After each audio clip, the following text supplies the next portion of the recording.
ஆதியும் அந்தமும் இல்லாத பரம்பொருளாக திகழும் சிவபெருமானுக்குரிய நட்சத்திரம் ஆதிரை.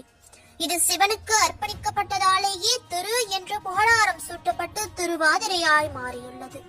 பிறப்பே இல்லாத சிவபெருமான் ஒரு மார்கழி மாத திருவாதிரை நட்சத்திரத்தில் தன்னுடைய பக்தர்களை பல வகையில் சோதித்து தன்னுடைய திருவிளையாடல்களை நிகழ்த்தி அவர்களுக்கு காட்சி கொடுத்துள்ளார். 2025ஆம் ஆண்டில் ஜனவரி 13ஆம் தேதி திங்கட்கிழமை போகி பண்டிகை அன்று ஆருத்ரா தரிசனம் வருது ரொம்பவே விசேஷமானது.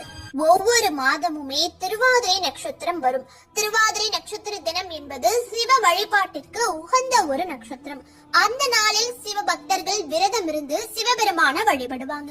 அதிலும் குறிப்பாக தேவர்களின் விடியற் காலை பொழுதுன்னு சொல்லக்கூடிய இந்த மார்கழி மாதத்தில் வரக்கூடிய திருவாதிரை தினம் மிகவும் முக்கியத்துவம் வாய்ந்த ஒரு விரத நாள்.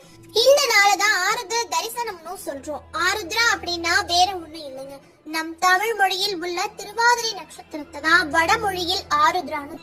மார்கழி திருவாதிரை ஆருத்ர தரிசனத்தன்று நடராஜரின் தரிசனத்தை கண்டால் தீராத நோய்களும் பாவங்களும் விலகும். தில்லையில் சிவபெருமானின் நடனத்தை பார்க்க முக்தி கிடைக்கும். இந்த நாளில் சிவ ஆலயங்களில் உள்ள நடராஜ பெருமானுக்கு சிறப்பான அபிஷேக ஆராதனைகள் நடக்கும்.